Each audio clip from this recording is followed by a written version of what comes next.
जिस क्षण प्रभु श्री राम ने अपने लौकिक अवतार को समाप्त कर विष्णु धाम को गमन किया, उस क्षण त्रेता युग कांप उठा। पर एक चेहरा था जो अश्रुपूरित आंखों से दूर क्षितिज को ताक रहा था, और वह चेहरा था पवनपुत्र हनुमान का। पर क्या आपने कभी सोचा है, प्रभु श्री राम के जाने के बाद हनुमान जी ने क्या किया? क्या वे भी स्वर्ग गए, या फिर पृथ्वी पर ही रह गए, या कुछ ऐसा किया जिसे जानकर आप भी शहर उठेंगे? श्री राम जब सरयू नदी के किनारे अंतिम यात्रा पर निकलते हैं तो वे हनुमान को रोकते हैं, उन्हें अमरत्व का वरदान देते हैं। जब तक धरती पर राम कथा कही जाएगी तुम जीवित रहोगे। राम उन्हें धरती पर धर्म, शक्ति और राम कथा के प्रचार का कार्य सौंपते हैं। राम हनुमान से कहते हैं, तुम केवल मेरे दूत नहीं, मेरे हृदय हो। जब तक मेरे नाम की महिमा इस धरती पर गाई जाएगी तुम जीवित रहोगे। राम के जाने के बाद हनुमान अंतर्ध्यान हो जाते हैं।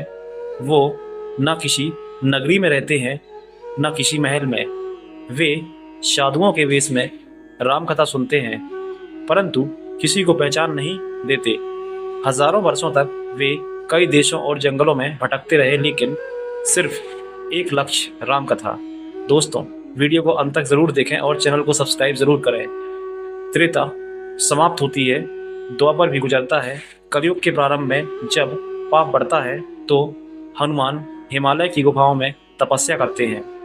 हनुमान जी कई बार अवतरित होते हैं, अज्ञात रूप में, संकट में फंसे संतों के रूप में, भक्तों और धर्म की रक्षा करने में। हिमालय की उन बर्फीली गुफाओं में जहां आज भी इंसान नहीं पहुंच पाया, वहां किसी के भजन की ध्वनि गूंजती है, राम राम राम। क्या वो हनुमान है?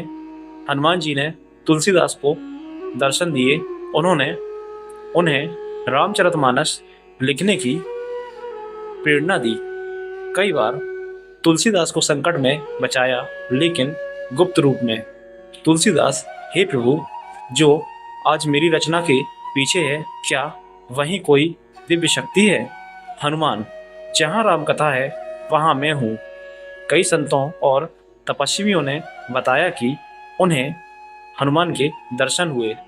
कुछ आधुनिक घटनाएं जहां चमत्कारिक रूप से लोगों की जान बची और बाद में किसी वानर के दर्शन हुए।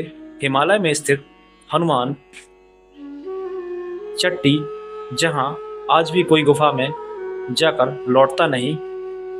किंवदंती है कि हनुमान का वहां तप कर रहे हैं। आज भी पृथ्वी पर 7 चिरंजीवी माने जाते हैं और हनुमान उनमें से प्रमुख हैं।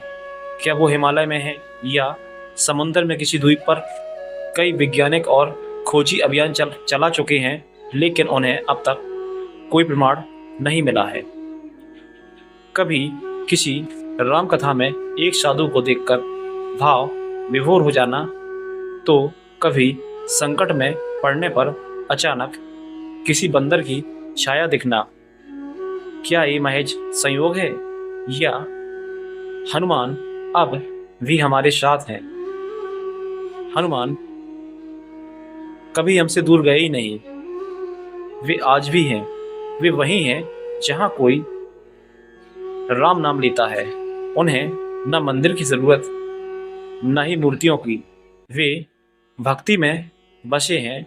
अगर कभी जीवन में संकट आए तो राम नाम लीजिए और इंतजार कीजिए उस अदृश्य मदद का, जिसे लोग हनुमान कृपा कहते हैं। यह कहानी एक रहस्य नहीं, आस्था का अडिग स्तंभ है। हनुमान जी का जीवन राम की भक्ति, सेवा और मर्यादा की अमर कथा है। ऐसी ही सस्पेंस भरी कहानियां सुनने के लिए हमारे चैनल स्टोरी विद देव के साथ जुड़े रहें। धन्यवाद।